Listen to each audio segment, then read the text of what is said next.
Welcome, I'm Richard D. Hall and I'm here in Portugal, Praia de Luz.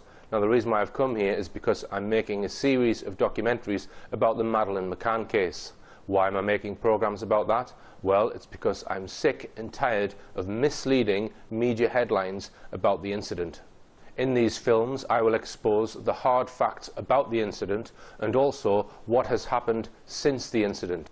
The documentaries clearly show the last place to get truthful information from is mainstream media, and I will also expose those who are controlling mainstream media.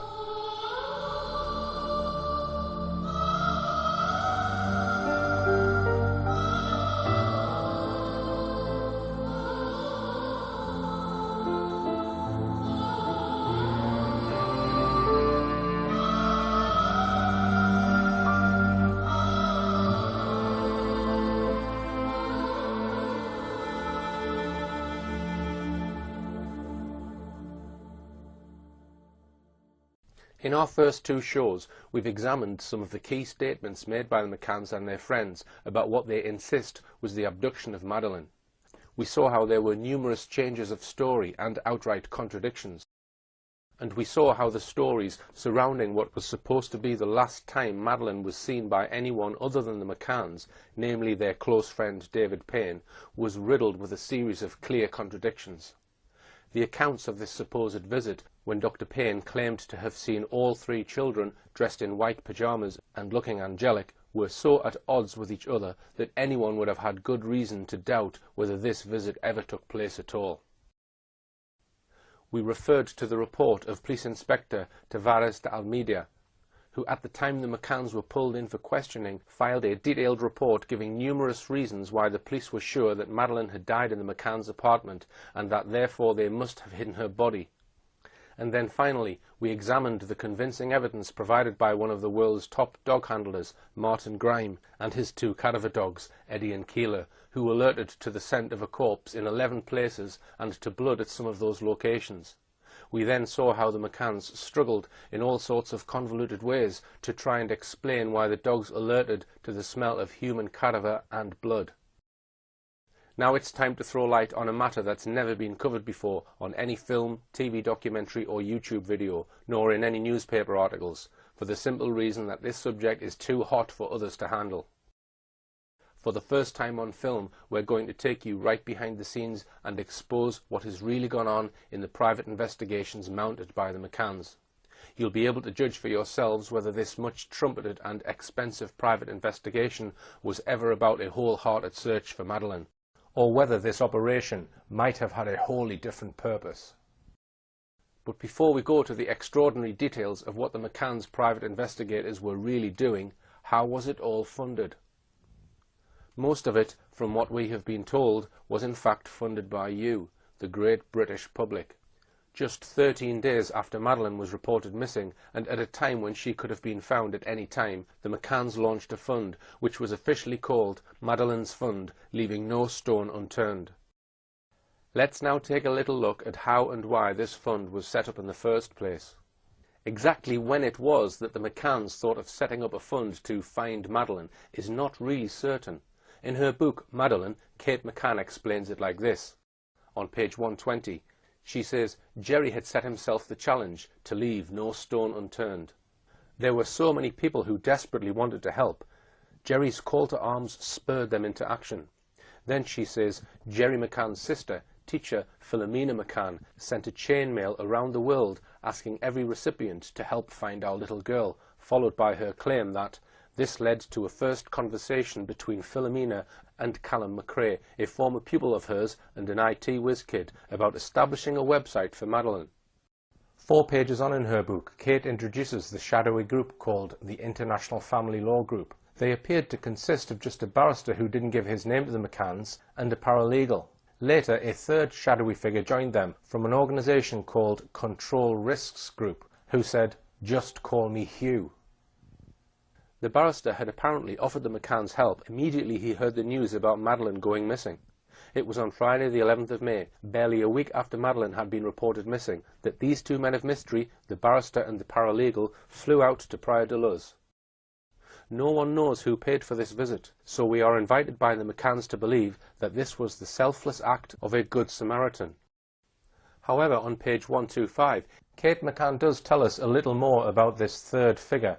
It transpired that he was a former intelligence officer, now a kidnap negotiator and counsellor.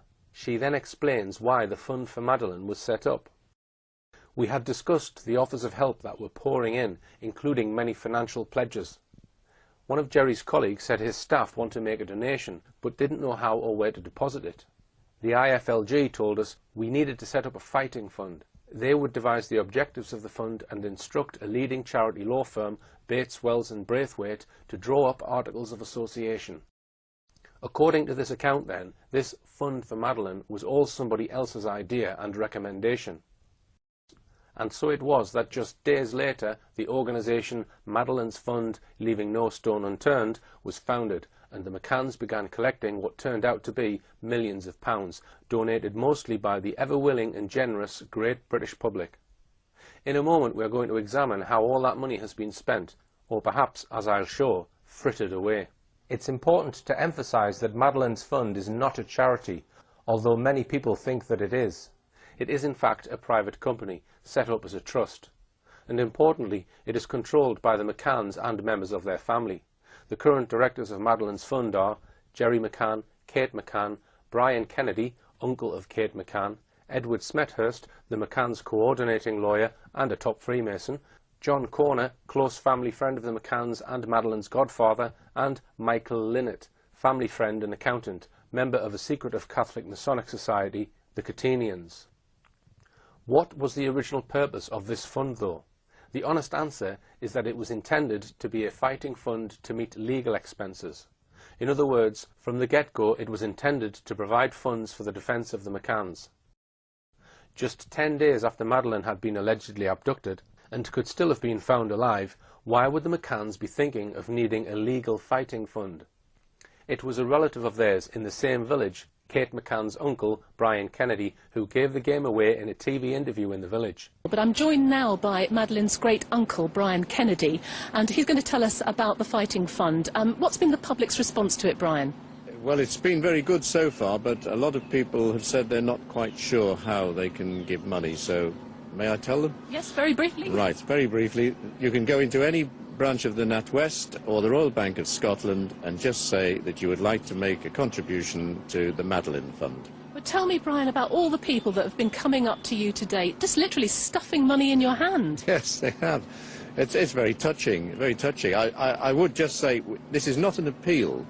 The family haven't made an appeal. We've just set up a mechanism for people who said they wanted to do something and contribute, so that the money can be used for all sorts of reasons, but probably mainly for legal expenditure. That was an honest answer. The McCanns already knew or sensed that they would be needing top-line solicitors and barristers. And indeed, over the past 7 years, the McCanns have had legal help worth an estimated £4 million or more. Here's a list. They have spent 5 years trying to claim £1 million damages from Dr. Conchalo Amaral, the coordinator of the initial investigation into Madeline's disappearance, and attempting to ban his book, The Truth About a Lie. They spent nearly £400,000 silencing retired solicitor Tony Bennett with a libel action after he wrote 2 books on the case. And they've spent a small fortune on legal advice from a series of top solicitors and barristers who have advised them in relation to their having formally been declared suspects in the disappearance of their own daughter and the risks of being extradited to Portugal to face charges. But very soon the message was changed. The fund was not to be used for legal expenses, apparently. Instead it was to be used to find Madeline, and they launched a major Look for Madeline campaign. How much the McCanns have raised in the way of donations and other contributions to their fund is shrouded in mystery. Equally unclear is exactly how all the money has been spent. Although the Madeline's Fund directors have produced annual reports, as required by company law, these are very opaque. Dublin-based accountant Enid O'Dowd has written a major analysis of the fund, titled Madeline's Fund, Review and Investigation of Accounts. Enid O'Dowd's report shows that the company only complies to the bare minimum with legal requirements and does not show a detailed breakdown of where the income has come from and on what it's been spent. and this despite the McCanns' claim that they wanted their fund to be transparent. But we don't have time to dwell on the operation of the fund. What we do know is that a significant portion of the fund has been spent on a series of detective agencies and investigators. I'm now going to put them under the microscope.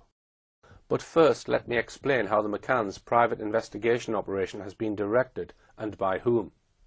The first thing to say is that the McCanns have always maintained that decisions about the private investigation have been made by the directors of Madeline's fund, whose names I have mentioned, but the real controller of the McCanns' private investigation all along has been a Cheshire businessman by the name of Brian Kennedy. This is not Kate's uncle Brian Kennedy, who lives in Rothley. This Brian Kennedy is a major multimillionaire businessman. He lives in a palatial mansion in the Cheshire countryside.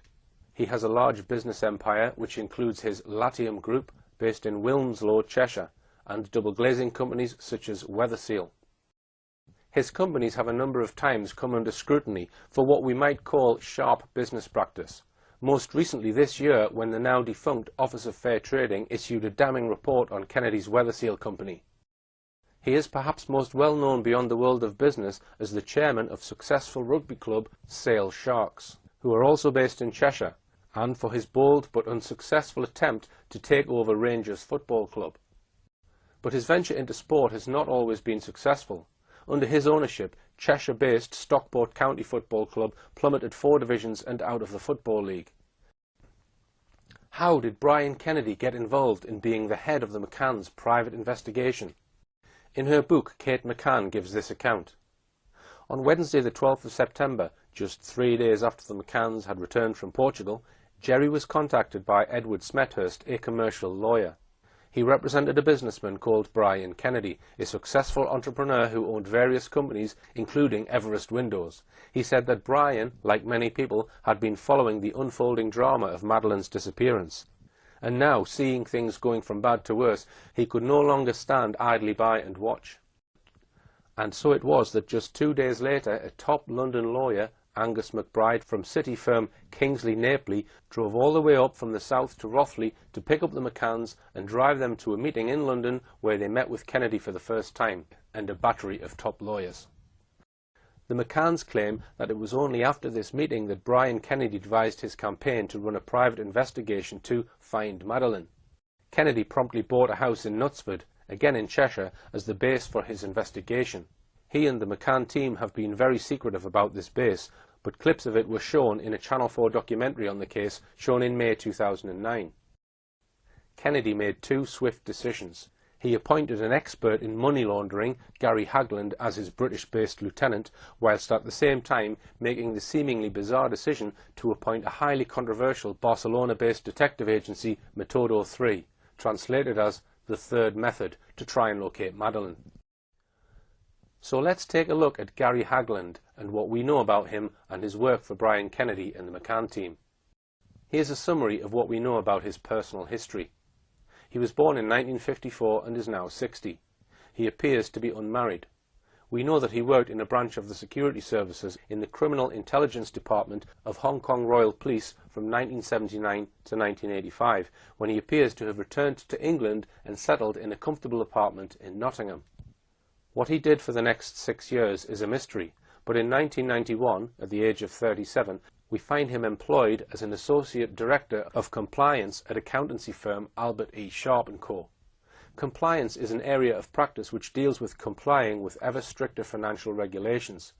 For him to have become a compliance director, Hagland would have had to have been familiar with all the up-to-date financing and banking regulations, including knowing all about the various scams and schemes associated with money laundering, a major part of the modus operandi of drug lords and other major criminals.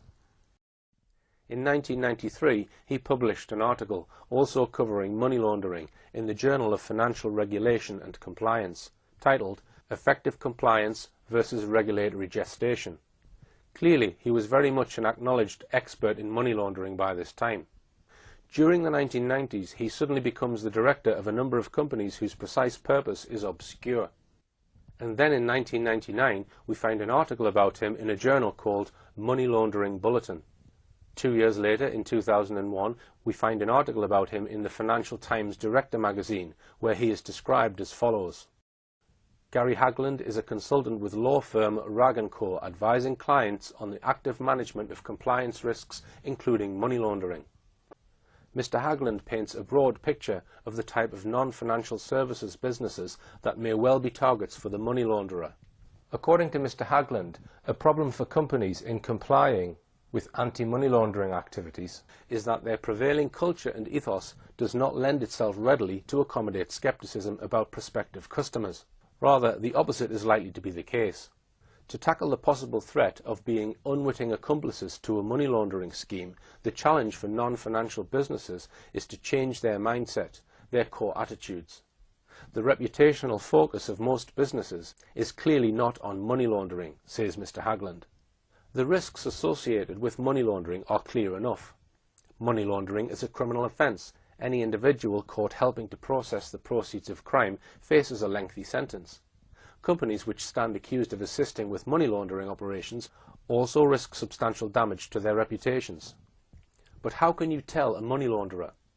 Money launderers are extremely well funded, well advised, and make use of technically elaborate and sophisticated schemes to cover their tracks. We are left in no doubt at all. Gary Hagland is a sought-after man because of his experience in one thing in particular: money laundering.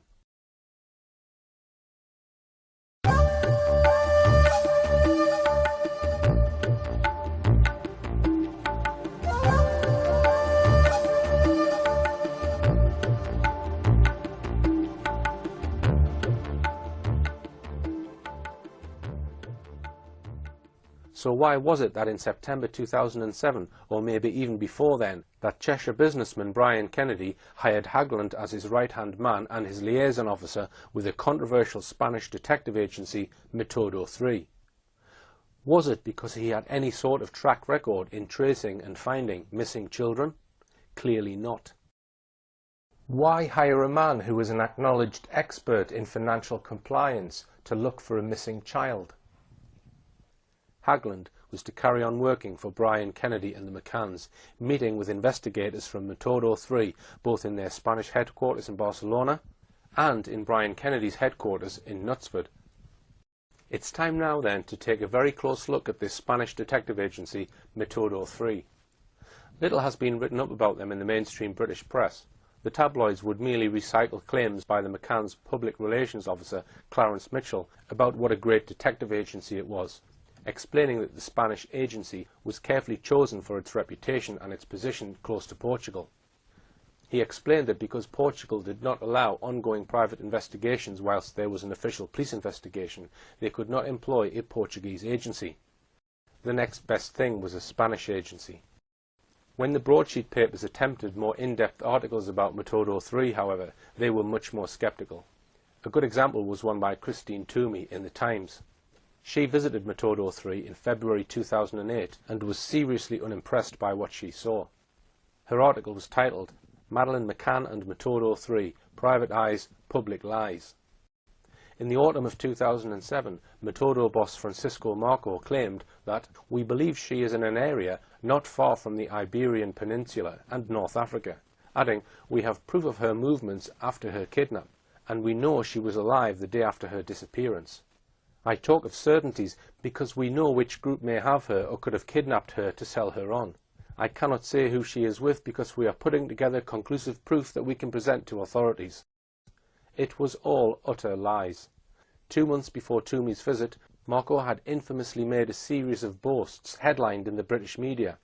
He first of all claimed that he knew that Madeline was alive and where she was. Then his claim that his men were closing in on the kidnappers. Finally, he boasted that Maddie will be home for Christmas. These were the most outrageous, blatant lies. Yet these lies were never condemned by the McCanns. In fact, they carried on using the services of this discredited agency for at least another 15 months, using them until at least March 2009. In her article, Christine Toomey noted that on the very day Mr. Marco bragged about Madeline McCann being home by Christmas, Metodo 3 moved from a cramped premises above a grocer's shop specialising in sausages in Barcelona's commercial district to a multi-million-pound suite of offices in a grand villa on one of the city's most prestigious boulevards. At the time, Metodo 3 were 4 months into a contract with the McCanns, worth a reported £600,000 in total. How much did the McCann team pay Metodo 3 for their services? On the 29th of November 2007, Jerry McCann on his personal blog wrote that the Find Madeline Trust was paying the £50,000 a month fees. It was then mostly the generous British public with their generous donations which was funding this detective agency. If the McCanns carried on employing them for 15 months after Francisco Marco's lying boast that Maddie will be home for Christmas, we must assume that the McCanns were very happy with their work. We will examine more of that work in a moment. Back to Christine Toomey's article in The Times. She made some acid comments on what she found in her visit.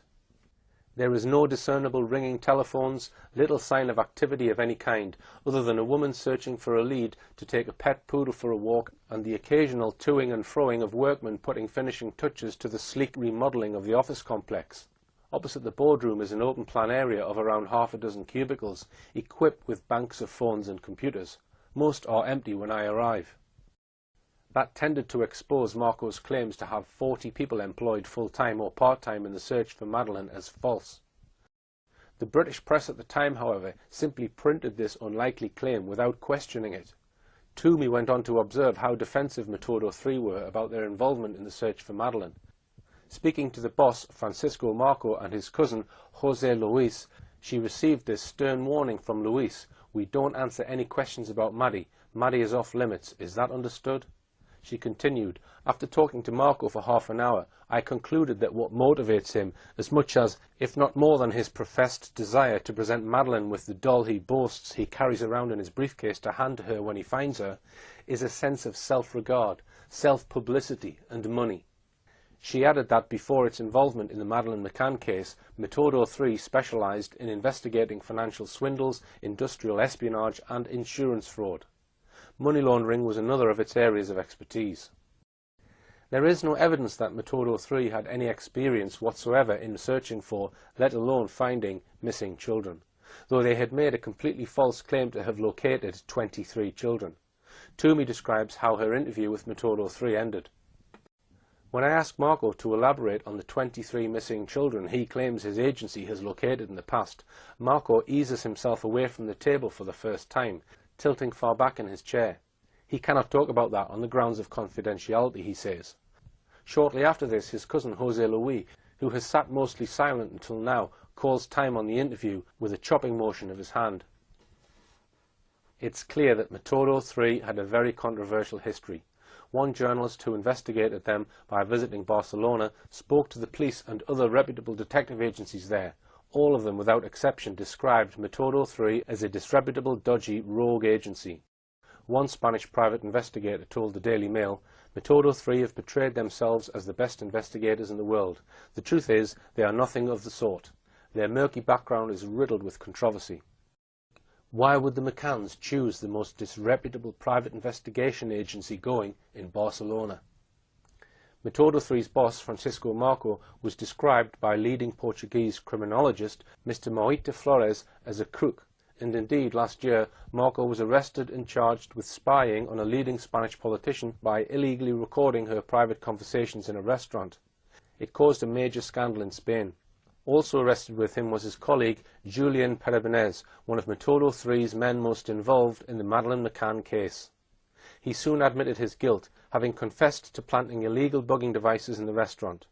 When spotted by TV cameras walking side by side with the McCann team's private investigation head Brian Kennedy and Pride of Luz, he was keen to avoid them. Many of the Metodo 3 detectives were once arrested in a phone-tapping scandal linked to leading politicians and businessmen. 5 senior members of Metodo 3, including Francisco Marco, were held in 1995 amid claims of industrial and political espionage, with Marco's mother, Martina Fernando Lado, 57, who founded the agency in 1985, being led away in handcuffs. She was arrested as she handed a client a cassette containing an allegedly illegally phone-tapped conversation.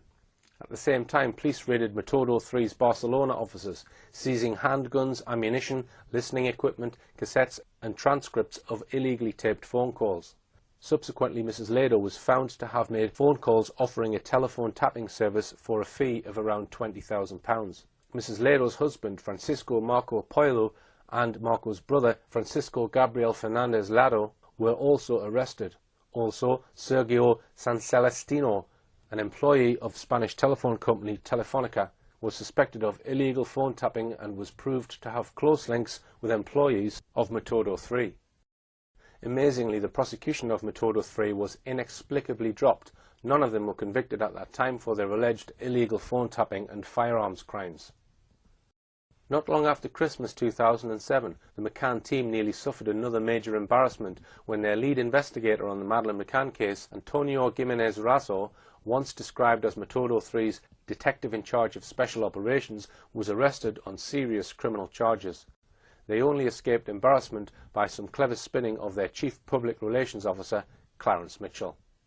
Antonio Gimenez Razo was soon afterwards charged, along with his twin brother, with stealing 400 kilograms of cocaine, nearly half a ton, from an illegal shipment of 1,500 kilograms said to have been worth £25 million on a ship coming from Venezuela. He was also charged with breach of trust, misconduct in a public office, that is, corruption, corruption of public officials and illicit criminal association. The alleged offence occurred in December 2004 and involved what a court was later to describe as an exceptionally violent and ruthless criminal gang involving at least 27 individuals. It emerged that Gimenez Razo had until December 2004 worked as a chief inspector in the Drugs and Organised Crime Unit for the Barcelona Regional Police. He had left the police under mysterious circumstances just when an internal investigation was looking into how those 400 kilos of cocaine had disappeared.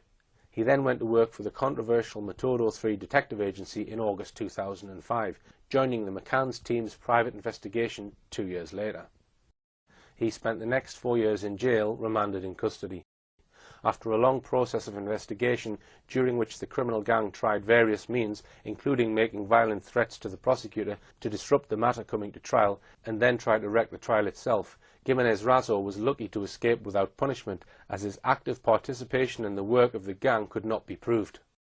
But the judge admonished him sternly, telling him that as a former senior police officer he had become far too close to the gang members. How deeply had Gimenez Razo, this close associate of drugs lords and crime gangsters, been involved in working on the Madeleine McCann investigation? Very deeply.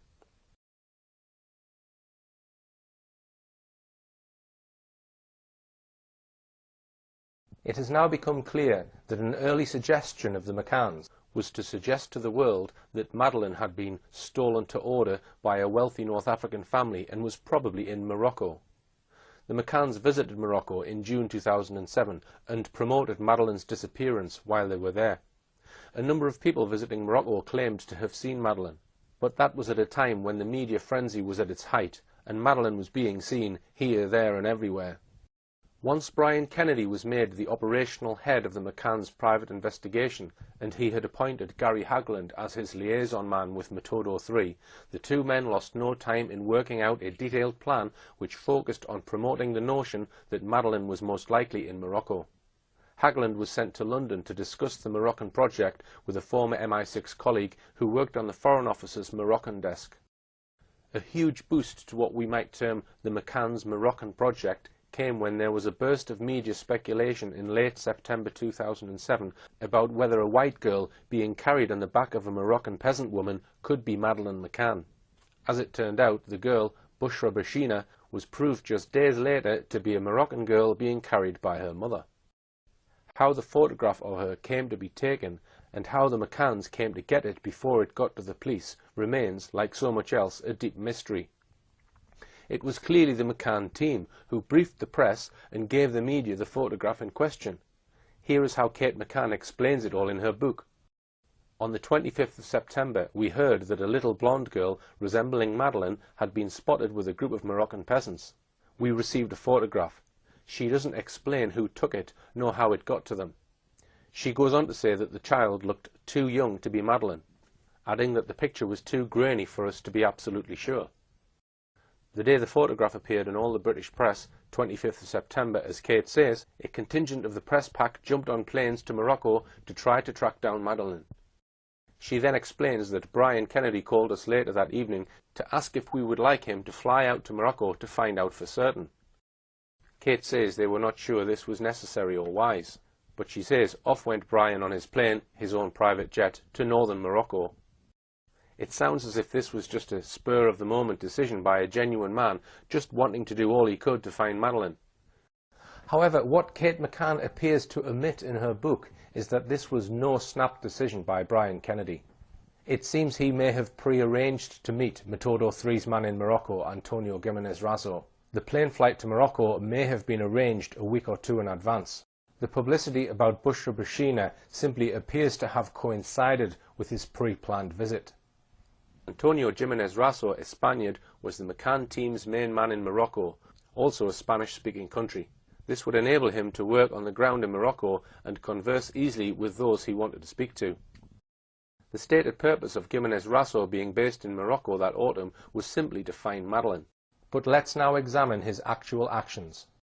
One of his key roles appears to have been simply to look for any witnesses who were prepared to say they might have seen Madeline alive. There were reports that Gimenez Razo and other Metodo 3 detectives were going around Morocco offering ready cash to anybody who would say that they had seen Madeline.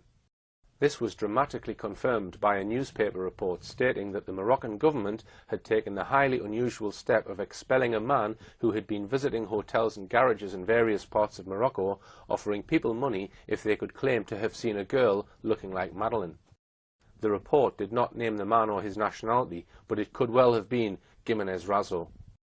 After this, we suddenly find Antonio Gimenez Razo and his boss, Francisco Marco, turning up at the Portimao police station, which was the headquarters of the official investigation in Portugal. They were there to talk to the Portuguese police. This was on the 13th of November 2007, and with them for this most important meeting was the man directing the McCann's private investigation, Cheshire multimillionaire Brian Kennedy. So what was this meeting between the Portuguese police and the McCann's private detective all about? It had come about with the help of Gimenez Razo. He had used his various connections with the police in Barcelona to get the Barcelona police chief to ring his opposite number in Portugal and ask for a meeting. He said that Metodo 3 had vital evidence about who might have taken Madeline. The meeting was duly arranged, and Brian Kennedy jetted in from Cheshire to meet 3 Portuguese police officers. The Metodo 3 men had flown several hundred miles to attend this meeting. Kennedy flew some 1,500 miles. They must have considered it worth it. There, the 3 men wove elaborate and believable tales about 3 possible suspects. The Portuguese police took notes. They followed up what may have seemed promising leads to them. None of them came to anything. The only purpose they served, in fact, was to waste valuable police time. We have established then that Gimenez Razo spent 4 years in prison, remanded in custody for offences connected with his associations with members of a violent criminal gang. We have established that the McCann team not only employed him, but that he was the leading detective used by the McCanns. When Gimenez Razo was arrested in February 2008, the press immediately pointed out that he was one of the McCann's private detectives. How did the McCann team react? They denied it outright. Their spokesman, Clarence Mitchell, said, "He is not one of our team." It was an outright, outrageous lie, as we've just shown. That wasn't the only meeting that Brian Kennedy had that day, however. Let's have a quick look at the other meeting he had that evening. His meeting was at a villa near Praia de Luz called Sal Salito. It was at the home of Ralph and Sally Everley, the aunt and uncle of Robert Murat, the man who was made the first formal suspect over the reported disappearance of Madeline back on the 15th of May that year. So in the distance there you can just see the property of Sal Salito. I'll just point to it. This is it here, the Everley's property, Sal Salito, and this is the location that the Portuguese police searched in connection with the Madeline McCann disappearance. It was a high-powered meeting. Robert Murat was there, so was his high-powered lawyer, Francisco Pagaret. Brian Kennedy also brought his lawyer along, the equally high-powered lawyer Edward Smethurst. Smethurst had been for years Brian Kennedy's in-house lawyer for his Latium Group business empire. He had also been appointed, allegedly at a meeting on the 14th of September in London, as the coordinating solicitor for Kate and Jerry McCann. In addition, he was a top Freemason. He is a senior Freemason in the East Lancashire Masonic Province, and is also called Past Worshipful Master of his lodge. Smethurst had been fully involved in the Masonic movement since his teens, after his father died suddenly in a mysterious fire. His mentor in the lodge was the former head of legal services at British Nuclear Fuels Limited, Alvin Shuttleworth. After he qualified as a lawyer, Smethurst was given the job of assistant legal officer by his mentor Shuttleworth, where he soon became involved in defending compensation claims from leukemia victims in Cumbria who lived near the Sellafield nuclear site. In November 2007, Smethurst appeared in a panorama programme on Madeline's disappearance. It was quite clear when Kate and Jerry came back to the UK that they were subject to an open season of abuse in the media. They'd obviously gone through the tragedy of having the daughter taken in very unfortunate circumstances. And to make matters infinitely worse, we're now subject to a trial by media. So the main question we have to ask about this meeting is, what was it for? Here in the same room together we had the first suspect, Robert Murat, and his lawyer, Smethurst, the lawyer for the second and third suspects, the McCanns, and the McCann's team's head of their private investigation, Brian Kennedy. The meeting was kept secret, but leaked out in local Portuguese newspapers.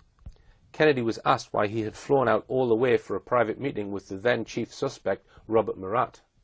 He replied, to offer him a job helping to find Madeline. You can judge for yourself how credible an explanation that was.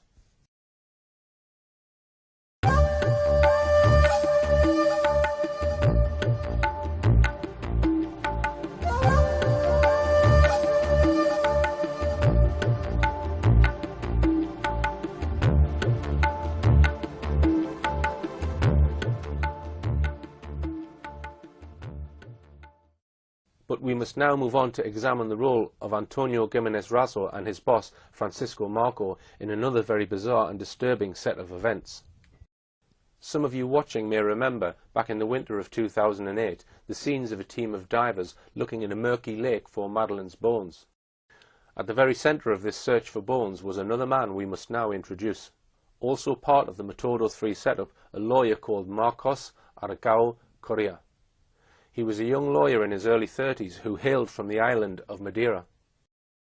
When the story first broke in late 2008, he presented himself as a good Samaritan-type bloke who dipped into his own pocket to fund this search, based, he said, on information received. So what was this information received? He told an extraordinary story. Days after Madeline was reported missing, he said, what he referred to darkly as underworld sources had told him that Madeline had been abducted, then raped, then killed, and then her body had been thrown in a murky lake. He said he had told Portuguese police about his information, but they had ignored him. He had then set about working out where this murky lake was, and, using clues received in a vision or a dream, he had got out some maps, toured the area, visited several lakes, and decided that Madeline's body must be in the Arada Dam. There was a tower by the side of the lake. He had reasoned that if, as he had been told, Madeline had been thrown in the lake, she must have been thrown in from the tower. Accordingly, he instructed his divers to search just the part of the lake that was near the tower. He, or others, had made sure the media and press were there to record the event, and Britain's mainstream media, as usual, lapped up and uncritically recycled the story as gospel. There was only one problem with the story. It was utter bilge. Total lies from start to finish. In the end, Marcos Correa was forced, under the pressure of relentless questioning from the media, to admit that he had told everybody a pack of lies. He said he would now tell the truth. The new story ran as follows. 2 days after Madeline was reported missing, he went to his first ever spiritualist church meeting. He went home and then had a vision of a huge powerful man strangling a blonde girl about Madeline's age. Later, he says, he heard about the disappearance of Madeleine McCann and linked his vision with her disappearance, and that is how he became interested in her. Later, another vision of a murky lake came to him, and that, again with the aid of maps, led him to the search of the Arada Dam. Unfortunately for Marcos Correa's credibility, that story also crumbled under pressure, and he had to admit that that one was false as well. To return to the searches of the dam, there were two, one in late January and early February, and another week-long search in March. In each case, a team of British divers was used.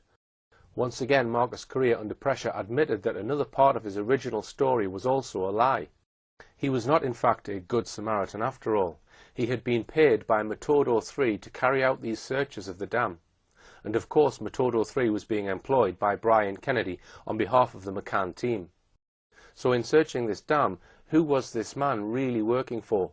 Quite plainly, he was working for the McCanns. And as most of the money for employing Metodo 3 was coming from the generosity of the British public, it was our donations that were funding this search. He first of all said that he had paid for these searches of the dam out of his own pocket. In the event there was much media coverage of both the searches. An item of clothing was found which it was said could be Madeline's. It wasn't. Then a bag of bones was found, which it was claimed could be Madeline's.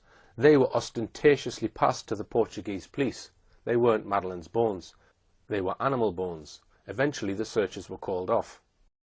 But now we come to a still more sinister part of this story, and that is that this search of the Arada Dam was planned at least 7 weeks before it happened.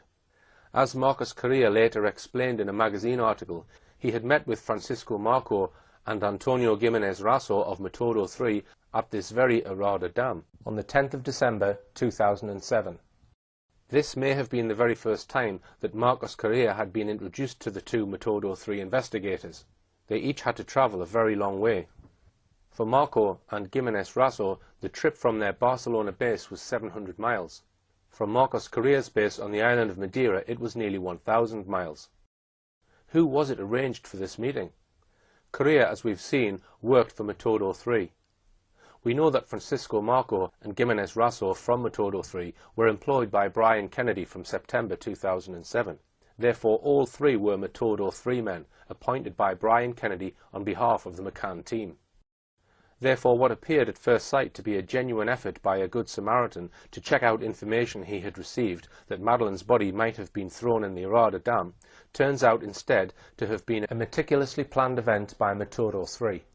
And in funding this search, with the help of donations from the British public, they were relying, we now find out, on a man who lied through his teeth not once, but twice, about how he came to be interested in what really happened to Madeline.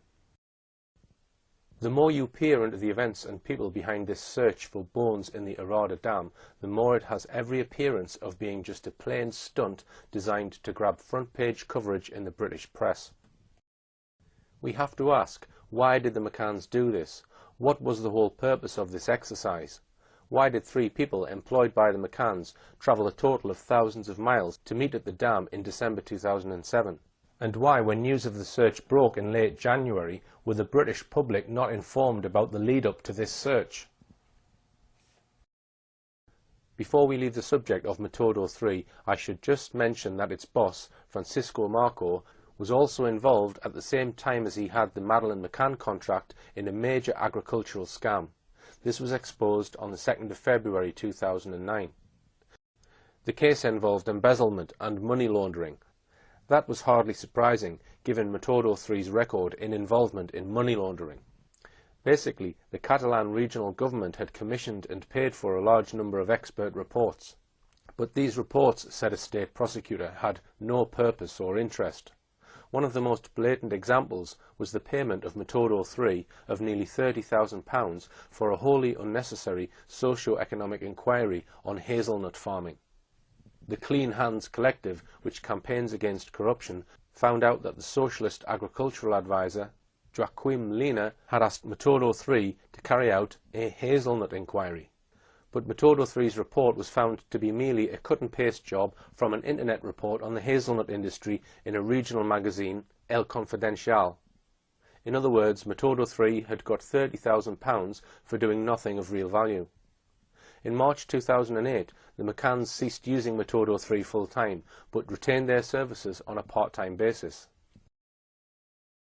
It's time now to look at the extraordinary person the McCanns and Brian Kennedy now put in charge of their search for missing Madeline. It was a company with the grand title of Oakley International. When news that Metodo 3 had been replaced leaked out in the press, the McCann spokesman Clarence Mitchell described them as the big boys of international private investigation. Once again, the British mainstream press simply reproduced this claim without bothering to look behind it. In fact, Oakley International was basically a one-man band run by an Irish fraudster and conman, Kevin Halligan. Also involved with him was ex-MI5 friend Henry Exton. We would know very little about Halligan but for a penetrating article published on the 24th of August 2009 by security expert and writer Mark Hollingsworth in the Evening Standard. These were the main facts that he revealed. Brian Kennedy and the men he employed, such as Metodo 3 employees we've looked at, scared off witnesses, talking to them so aggressively that some of them later refused to talk to the police, wasted funds and raised false hopes. Brian Kennedy and his son Patrick had to be questioned by Portuguese police after attempting a rash 24-hour stakeout of a house where they thought Madeline was being held. She wasn't being held there. The relationship between Metodo 3 and the Portuguese police then completely broke down. Kennedy's investigators had little experience of the required painstaking forensic detective work. In his article, Hollingsworth noted that Exton had once worked for MI5 but was sacked after being arrested, caught leaving a tax-free shopping area at Manchester Airport with a bottle of perfume he had not paid for. He accepted an official police caution. As for Kevin Halligan, Hollingsworth was damning. Halligan used a variety of names. Indeed, when he met the McCanns, he told them his name was Richard Halligan. He falsely claimed to have worked for GCHQ and made other false claims and extravagant claims about himself. In 2006, the year before Madeline went missing, he secured a contract with Dutch firm Trafigura.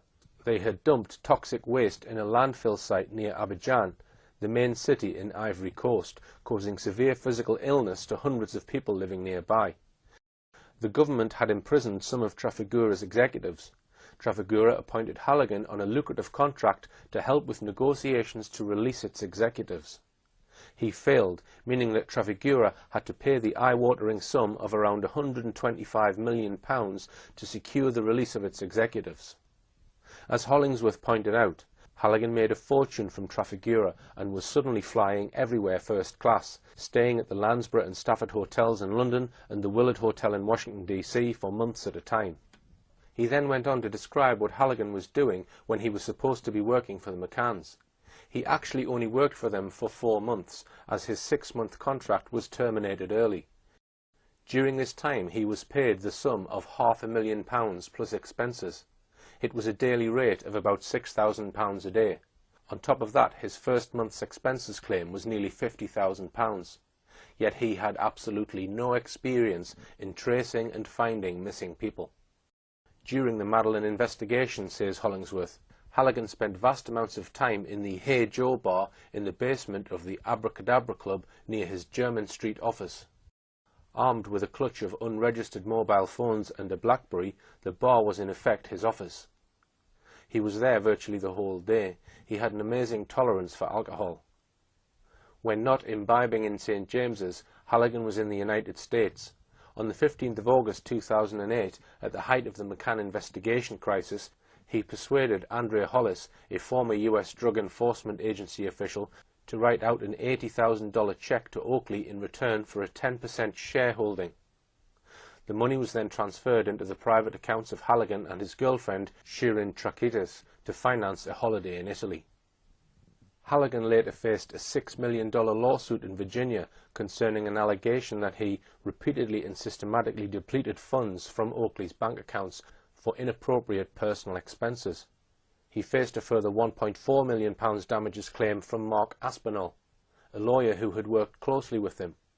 He had invested £500,000 with Halligan's Oakley International Company and lost the lot. Hollingsworth added that numerous employees, specialist consultants and contractors hired by Halligan had not been paid, adding that some of them now face financial ruin. Hollingsworth concluded his article by telling us that Halligan was now on the run from his numerous creditors and various law enforcers. It was in October 2009 that a sharp-eyed lady recognised Halligan's face from a photograph in the press. He had been spotted staying at the £700 a night Oxford Hotel with his then-girlfriend. The police bundled him into a van and put him in Belmarsh top security prison. He fought extradition for 3 years, finally being removed to the US, where he pleaded guilty to serious fraud offences. He served a total of 4 years in prison. Once again, we must ask, why did the McCann team turn to an out-and-out fraudster like Kevin Halligan, who had no ability or experience in tracing missing people? The McCann team had on board the McCanns themselves, both doctors, one of the country's most experienced PR experts, Clarence Mitchell, Brian Kennedy, a multi-millionaire businessman, and his commercial lawyer, top Freemason Edward Smethurst. How could the McCanns spend well over £500,000 raised from the caring British public on this man? As one might expect, Kate McCann in her book glosses over this appalling episode, portraying themselves as naive. She wrote, "The first and second phases of the contract, April to July, ran fairly smoothly. Oakley had put in place systems to gather, collate, prioritise and follow up information coming in. There is little doubt at that stage progress was being made. But that simply wasn't true. Halligan achieved nothing. He did not take the investigation one jot closer to finding out who took Madeline and where she might be. And let's just have a look at these so-called systems that Halligan put in place for following up information coming in. One of these was Halligan's hiring of a company in Virginia in the US to follow up calls to the much-trumpeted investigation hotline promoted by the McCanns. This was a telephone number published on the McCann's website, Find Madeline, which had the strapline, "Pick up the phone and bring Madeline home." Its director, Johann Selle, however, told the Mail on Sunday that neither the McCann team, nor Kevin Halligan, nor anyone else had followed up a single call made to the so-called hotline. This was what Daniel Boffey of the Mail on Sunday wrote. The headline ran, "iJet director claims that the McCanns never followed up calls to their telephone hotline. Madeleine McCann investigator didn't listen to any tip-offs given to hotline." He continued, "Perhaps of most concern about Halligan is the lack of attention paid to the hundreds of phone calls received to the Madeline hotline. Halligan and Oakley International, based in Washington, failed to listen to a single call received on the hotline set up for potential informants by Kate and Jerry McCann last year." Johann Selle, the director of operations at iJet, revealed that for a year nobody even asked his company if they could listen to any of the calls received. He said his operators in Annapolis, Virginia, had answered hundreds of calls, but the information seemed wasted, possibly squandering valuable leads. He said, "We delivered Oakley a report with a summary of the calls, and said if they wanted to come back, they could listen to the recording. But nobody did. For someone with an understanding of the case, it would be very easy for some to say that maybe 80 or 90% of the calls were hogwash, but there may be a percentage where one would say, maybe we should listen to this one or listen to that one. But our understanding is that this never took place. We are not sure whether Halligan provided our report to the family, or to the trust, or to those working for them, or to the teams working after him, because no one came back to us. We sent the report to the Oakley Group, and our assumption was that they were using it as a piece in the puzzle. But it appears that wasn't the case. The firm says it was not paid for its services by either Halligan or Oakley International. Time after time the McCanns begged the public to make that one phone call. Help us find the key that will unlock this puzzle. Help us find the missing piece of the jigsaw, and so on. It seems from what Selle told the Mail on Sunday that the hotline was bogus. All you could ever do on the McCann's investigation line was leave a message. Nobody ever got an answer. That would be one thing, but Mr. Selle's evidence suggests that by the spring of 2008, the hotline was a complete sham. The Mail on Sunday article also gave further shocking particulars about what Kevin Halligan was actually doing whilst he was supposed to be looking for Madeline. Here is more from Daniel Boffey's article. Halligan squandered more than £500,000. In just 1 month, for example, he spent more than £3,000 just on dining out with his girlfriend. In fact, whilst supposedly working to find Madeline, he launched an extraordinary spending spree on hotels, restaurants and luxury goods. In his first 2 months as lead investigator in the search for Madeline, Halligan spent £7,000 on a personal chauffeur. Later, on a short trip to New York with a girlfriend, he lavished $1,600 on Salvatore Ferragamo leather goods, £5,500 on handbags, £500 on an Italian meal, £150 on a pair of designer glasses, and £900 on a 3-night stay at a 5-star Renaissance hotel. Already the owner of a £1.5 million mansion, he also paid out during this time more than £50,000 on plumbing and mosaic tiling for his house in Great Falls, Virginia. He spoke of extravagant schemes he was developing to catch the abductor. One of the more bizarre claims was that he hired an actor to pretend to be a drunken priest. who would seek confessions as he toured the bars of Bridal Luz, the resort where Madeline disappeared. He told others that a family with a Madeline look-alike daughter had been paid to set up home in a nearby resort in order to tempt out a potential kidnapper. There is no evidence that he did either of those things. Indeed, acquaintances describe him as a Walter Mitty character. After being pursued by creditors demanding to be paid for work done helping him, Halligan fled to Rome with Miss Traschitis. Almost immediately after arriving in Rome on their first-class Lufthansa tickets, Halligan withdrew hundreds of thousands of pounds more from Oakley International's bank accounts, was seen drinking and spending prodigiously at the Hilton Cavalieri and Excelsior hotels in Rome, before quietly slinking back to the UK a few months later. Halligan was a fraudster, conman and thief. He served 4 years for some of his frauds. The McCanns, Clarence Mitchell, Brian Kennedy and Edward Smethurst are all top-notch professional and business people. How can we possibly explain this high-powered group of professional people employing such a low-life fraudster for the task of looking for Madeline and the person who allegedly abducted her? It's a question which cries for a clear answer, but the McCanns have never given us that clear answer. We must therefore use our own gifts of inference to try and work out what was the real reason they employed him. We've looked so far at the first 2 phases of the McCanns' private investigation. Phase 1, the employment of the most disreputable detective agency in Barcelona, Metodo 3, together with the employment in England of expert in money laundering and financial compliance, Gary Hagland. And Phase 2, their employment of Kevin Halligan, a serial conman and convicted fraudster.